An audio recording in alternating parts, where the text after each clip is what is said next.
In this video, I'll show you how to redeem an Amazon gift card via the application.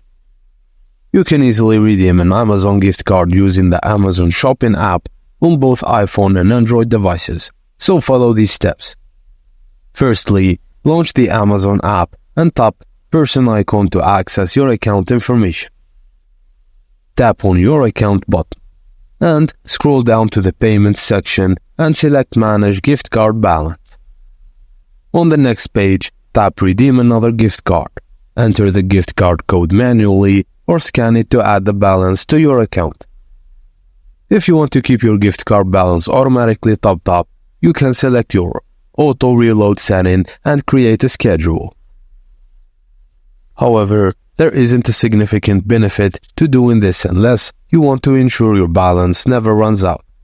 So, alternatively, you can redeem a new gift card during checkout by entering or scanning the gift card number in the payment information section.